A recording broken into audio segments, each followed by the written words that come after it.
Hi, I'm Mel Van Dusen. Welcome. Many soldiers returning from service in Iraq are not getting the benefits that they were promised when they signed up. Here on the show today is Jon Nakaishi, and Jon is here to tell us about his experiences as a soldier in Iraq and about his experiences coming home. And also with us is Gold Star mother Nadia McCaffrey, whose son was killed in Iraq when he was serving there. And since then, Nadia has started veterans villages across the country in which veterans can go there and get the help they need, often for post-traumatic stress disorder, so that they can reclaim their lives. So Nadia, welcome, and Jon, also welcome. We do. Yeah. Thank you for having us. Yeah. Now, Jon, I'd like to talk a bit about, many of us can't really identify with what it would be like to be a soldier in Iraq. And when you were there, you were actually friends with Nadia's son, Patrick. Yes, I was. And you also knew, you were also the gunner for Second Lieutenant Andre Tyson, who was also killed there. Could you give us some idea of what it was like? Well, you know, before we got over there, I mean, we was all for, you know, taking terrorism outside the country. We didn't want it to actually be, you know, in country and at our homes. Mm-hmm. So we was all, you know, amped up to put a stop to this terrorism and everything that was going on at that time in the world.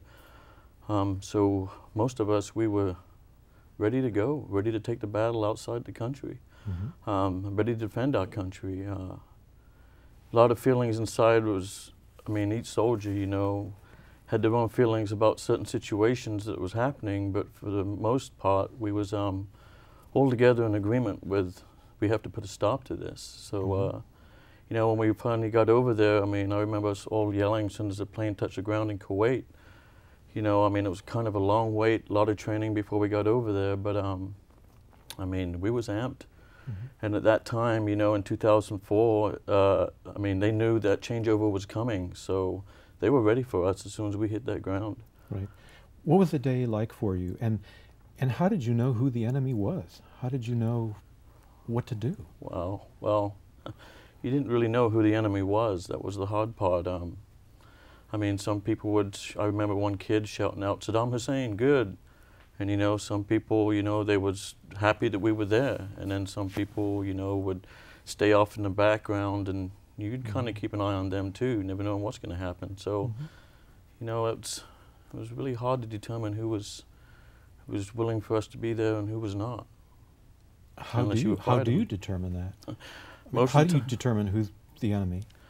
Most of the time when you're fired on, or you're in a fire battle, or you know, when the mortars are coming in, you know, and you know there's intel on the base. Maybe I shouldn't be saying that, but I mean, something's happening to where they're getting closer and closer to their targets. So, you know, it's all around you. It's just really hard to tell who is good and who is bad. And as I said, that's something that's kind of a hard concept to grasp, but you don't know. You really just don't know. I remember when, right after 9/11, I think you were influenced by that. Yes, I was. Yeah. Could you tell us a bit by that? Well, I was working for Arden Lumber and Truss at the time, and I was working on a forklift, and I would put packages together, wall packages and everything like that for, you know, for house building. And at the time, I walked into the office, and they were watching the first plane that already hit the twin buildings. And so I was sitting there watching, and that's when we seen the second one hit. And I don't know, you're just standing there in disbelief. It almost looks like a movie. Yeah, it did look like a movie. I mean, it was just, I don't know, everybody was just standing there. It was just like silence happened all of a sudden, and then I could start hearing voices come up in the background, and it just, I don't know, it just between, I don't know, it was like an anger feeling. I don't know, it was really hard. And Nadia, your son Patrick had a similar reaction, I think, after 9/11. Oh yes, this is actually what motivated him to enlist. Just suddenly like this, he just took it so much at heart, you know. But Patrick, I think, wanted to do something, protect the country here. He had no idea he'd be shipped away. No, he didn't. He joined the National Guard, and then immediately afterward it was federalized. And did you join the National Guard also? Yeah, I joined the National Guard because I figured, you know, at least I could do something for homeland terrorism, you know, and but I had my kids. I just went through my first divorce, so I had all my kids. And, you know, to me at that time, you know, what could I do for my country here? And, you know, the next thing you know, since I signed back up in 2002, 2003, I was on my way to Utah. So, you know. Utah is? Well, I went to Tooele and Dugway, you know, the proving grounds out there to guard the ammo and everything else that was out there. Because, I mean, they're very important bases to this country. Yeah. Was there a time when you had second thoughts about your decision to join the military? No. You know, I mean, the situations, I remember when we first got into Iraq, after we crossed the border, I don't know. You know, I mean, there's a lot of insecurities, a lot of feelings going through your mind, I mean, a lot of thoughts. And as you're driving up through there, I mean, it's all new to you, and it's like, whoa, where am I at, you know? But as far as doing my job and doing what I had to do, no regrets. I would have done it over again. I'll still do it over again. It just hurts me that now the way I'm looking at this war now, and I'm still at a loss, to be honest with you. I really Why am. is that? Because, you know, with the Bush administration, you know, we was all for the situation at the time, you know, taking terrorism out of the, fighting it overboard, outside the country, you know what I mean? But I don't know, this war is just taking a turn for the worst for me. I mean, I've lost friends. You know, I mean, ever since I've been back, I've introverted so bad that, you know, it's really taken a toll on my life. And to know what I've gone through since I've been back here and seeing me fall through the cracks, I can't imagine the toll it's taken on the soldiers coming back too and falling through the cracks. And even if you ain't falling through the cracks, you know, I mean, becoming aware of the things you start to be, you're doing around you. I mean, with your family, with your friends. You just don't realize sometimes when that post-traumatic stress disorder hits you, you're the last person to know. But other people can see the difference in that, in that individual. Right. So when the war started, I think Bush had a approval rating about 90%. And as time went on, now it's down to, I think, 27, maybe even less, and dropping, I think.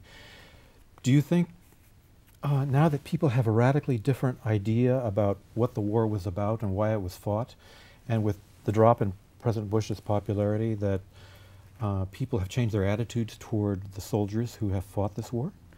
I can't speak for everybody. You know, I do remember when I came back, because I was injured. When I got back, I do remember standing in the mall helping one of the people that I was stationed at Yuba City Armory in around the outskirts of Sacramento, right there, and this was Veterans Day, and I was in the mall with the Humvee, and I had some people spit on me. And that was, you know, I kind of brushed it off at the time, being, you know, soldier and who I am, but no, it did affect me too. I mean, there were some people, you know, they're all for it, and they understand the soldiers are doing their job. And, you know, a lot of people, when I got back, they wanted to talk politics. I didn't go over there for politics. You know, I went over there as a soldier, and I went over there, you know, to make a difference, you know, for what happened on 9/11. And that's what I believed I was doing at the time. And, you know, I did what I was told to do. And, you know, it wasn't about the political stand at one point with me, as it was about, you know, me being a soldier and, you know, taking this battle elsewhere. Right. So when you came back home, what was that like? At first it was, you know, it's exciting. Hey, I'm home, you know, I can be with my family, you know, get my life going, because I was just newly married at the time. I married in 2003 in September the 12th, the day after, you know. My wife at that time always wanted a fall wedding, so, you know, I hadn't spent too much time with her at all since I went into the military, even though we knew each other for about 20 years. But when I got back, you know, even just going down the store, people don't understand what they have over here sometimes. Just going down the store, buying a soda, just getting something to drink, buying a bag of chips. you know, whoa, I mean, just going to Walmart or going into, you know, going into Wendy's or, you know, 7-Eleven store. I mean, easy. Yeah, I mean, you know, gas stations, you know, you see gas stations all over the place. And there, you just don't see that. I mean, you'd be shocked. You know, you don't see too many landlines over there because, I mean, everything's been destroyed. It's a lot of cell phones. People have cell phones. But, I mean, the country over there is just, you know, you can see how beautiful it was at one time when you drive into Bayat, which is Baghdad International Airport. You know, you could see a lot of the sights. This country must have been a very beautiful country at one time. And then you see all the devastation. It's just unreal. Brought on by the war? Taken down by the war. You know, it's like when you drive, they have a PX over by Bayat, Baghdad International Airport. Anyway, as you're driving to that PX, I mean, all that's around you is devastation. You go down off the off-ramp, and as you turn around, all of a sudden, there's a store right there and all this rebel. And it's like, whoa. Yeah. Jon, you said that it's a battle to come back home. You said it's chaos in Iraq, but it's structured chaos, and there's no help here. Now, at what point did you realize, I think you said that when you appeared at Nadia's door, you realized how shut down you were. Could you talk to us about that? It's okay, Jon. You know, when I got back off of CBACO, and I was on a med hold. So, you know, I didn't come back with my unit when they came home. Right.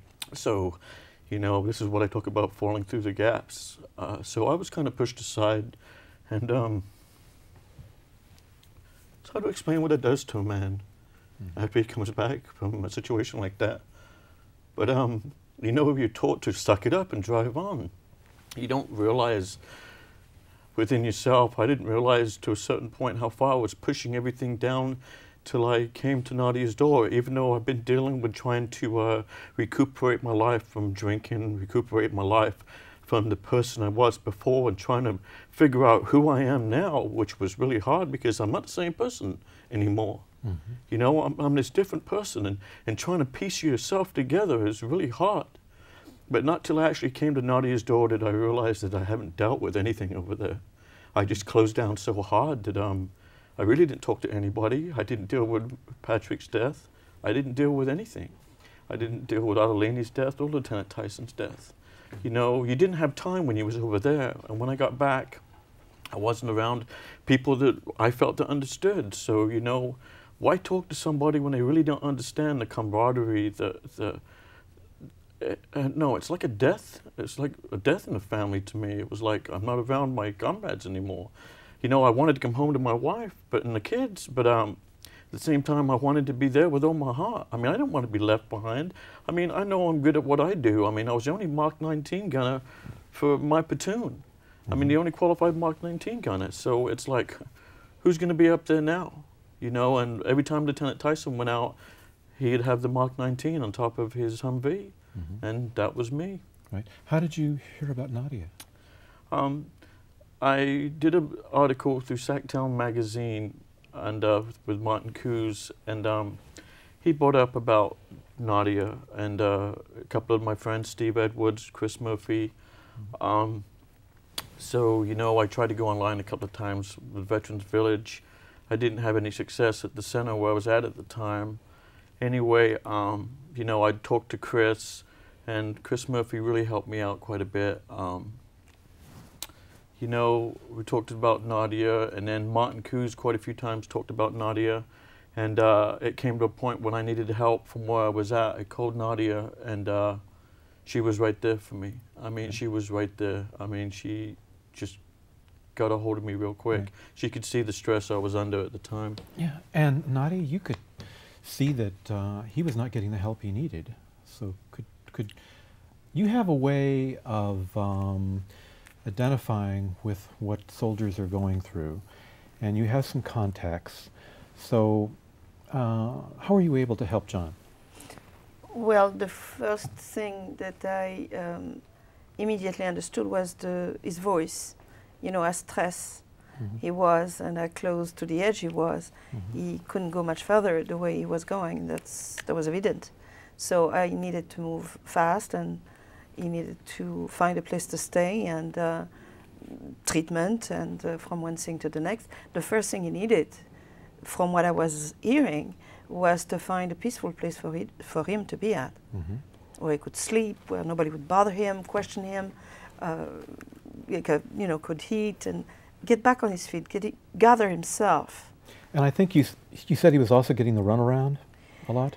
Yes, it's a long story, but he has been through an enormous amount of events that really don't make any sense, should not have happened, and his benefit were he did receive many of the money and things that he was supposed to get. That's how he ended up with nothing. Right. And you yourself know that many veterans, when they return, don't know they have benefits coming to them. That's right. But the thing is, you see, some do. They understand they have benefit coming. But the thing is, nobody advertised for it, tell them what to do, how to do it.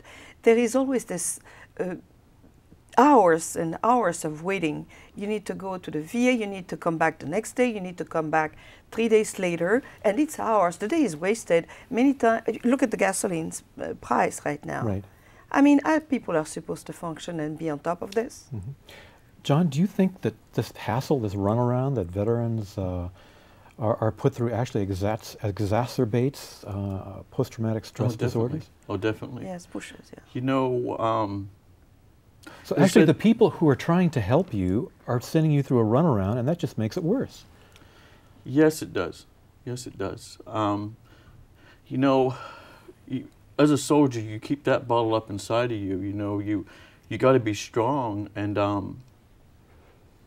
sometimes realizing when asking for help is a form of being strong, but you don't know that at the time. And you know, a lot of soldiers are going through that. You know, I know because I've gone through it, and I'm still going through it right now. But it's being around the right people. It's being around the people that you need help, that know you need help. And you know, it's about a lot of units, you know, especially in the reserves and National Guard, you know, they're not coming home and they're not seeing their first sergeant and not being there every day. They're not around that curriculum where they're being looked at and being seen underneath, you know, the eyes of your leadership. You're just back in the world all of a sudden, and if you start closing down, your leadership has no idea.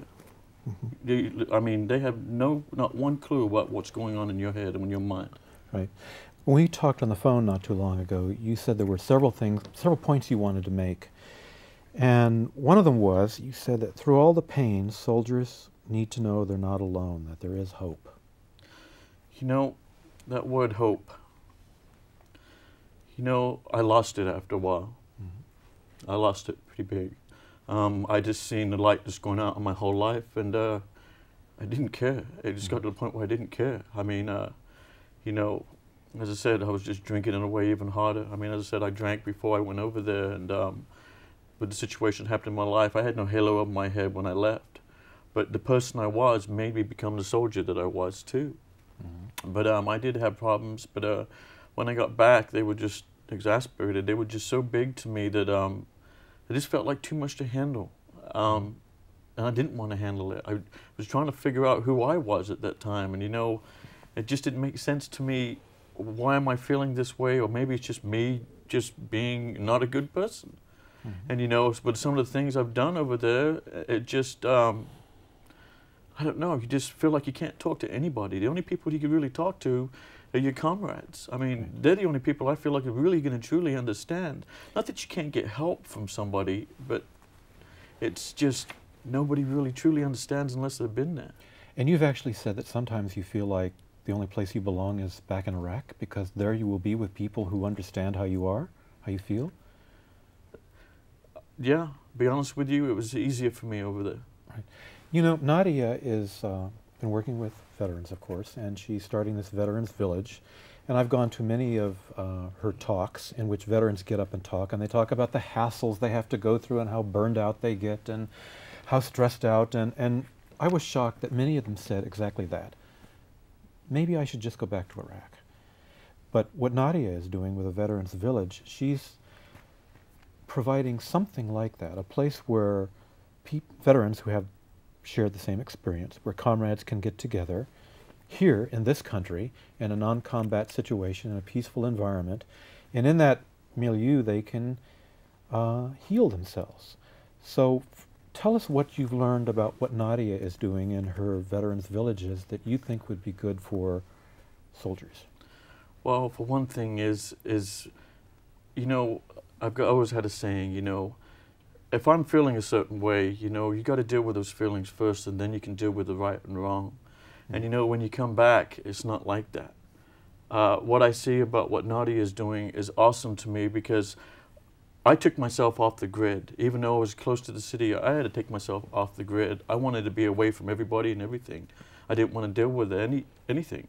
Unless you was a comrade, that I knew who you were, or I knew you was in Iraq. I mean, it was very hard for me to even communicate with people. I mean, it got to a point where I couldn't hardly communicate with anybody.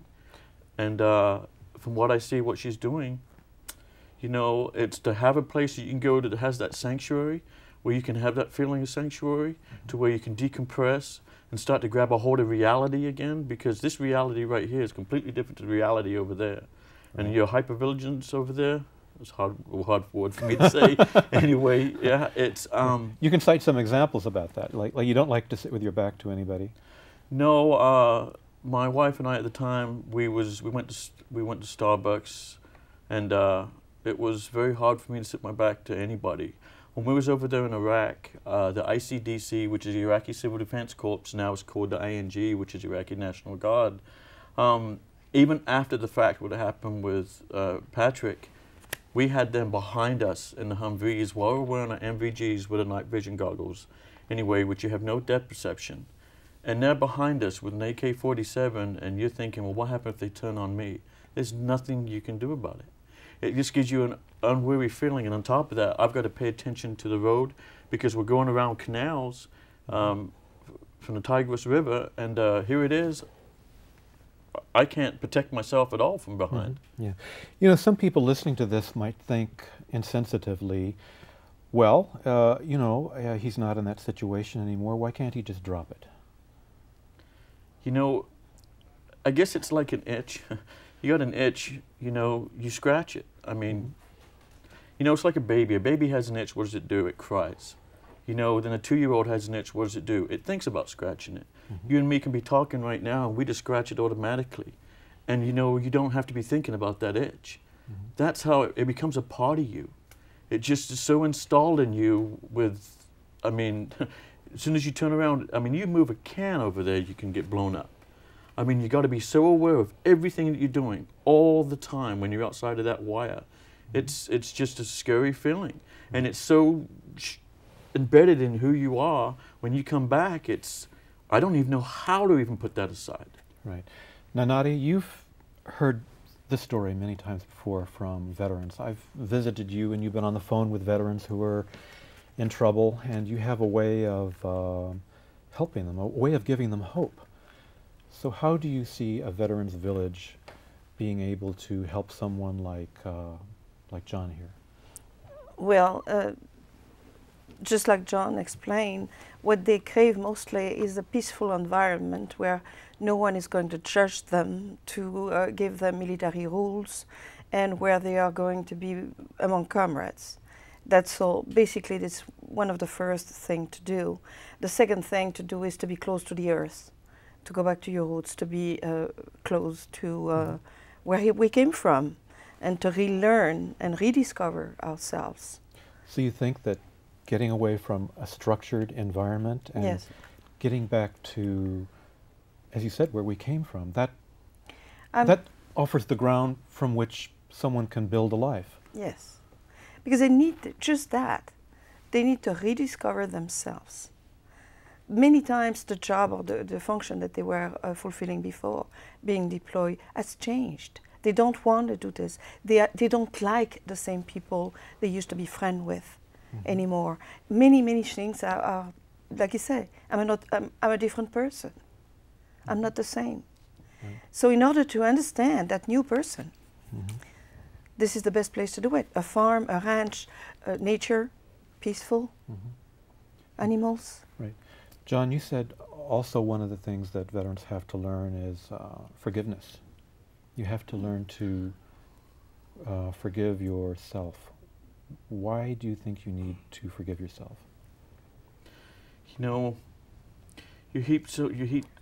put so much weight on your shoulders from the things that you've done. It's like even the things you've done even before you went over the country, you know, the bad things you've done, it all seems like so much weight to a certain point. It's like you can't keep that weight on your shoulders.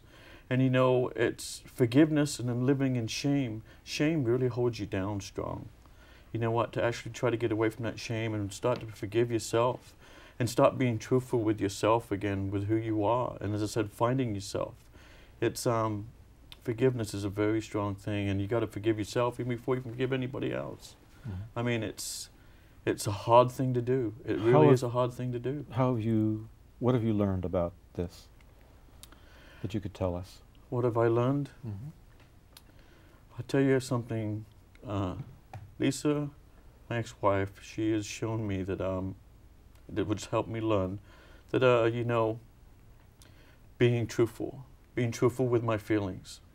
Nadia's even showed me since I've been over there is open up with my feelings, finding somebody to talk to, you know, talking about it, and you know, actually, you know, sharing my feelings inside and not being judged for these are the feelings that I have. Mm-hmm. I mean, and it's scared.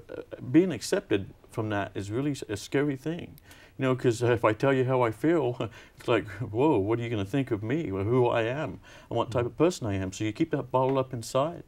But you know what? Part of letting those feelings out is learning how to forgive yourself. You know, being accepted in the world again, being accepted for what you've done. And you know what? That's very much needed. I mean, it's needed from yourself, and it's also needed from the people out there, you know, your community, your next door neighbor. I mean, you know, maybe you don't understand, but you know what? Just having a concerned heart, just, you know, it's, you know, even what happened with Vietnam, you know, being welcome home. You know what? Being welcome home helps you so much. It's phenomenal. Right. Well, Jon, I think you've given us lessons that can not only help returning veterans, but that can help the people who are listening. I think you've been really honest in sharing your feelings, and I think people who aren't even soldiers could benefit from this. And Nadia, you're providing a place, a milieu, where people can learn to grow, and who knows, maybe there'll be an equivalent of something like a veterans village for other people, where they can just... That's the idea behind it, yes. Where everyone can learn That's to, right. Mm-hmm. to grow anew. To be themselves. To be themselves. Mm-hmm. So I'd like to thank you both for being here. This has really been very helpful for me. So thank you, Jon. Very much. Yeah, Thank you. Thanks a lot. And Nadia, it's good to see you again. So I've learned from it. I think you have too. So go with it. Nadia's website is www.veteransvillage.org, and you can see some of the work I've done at www.melpresents.com. So I'll see you again. Bye-bye.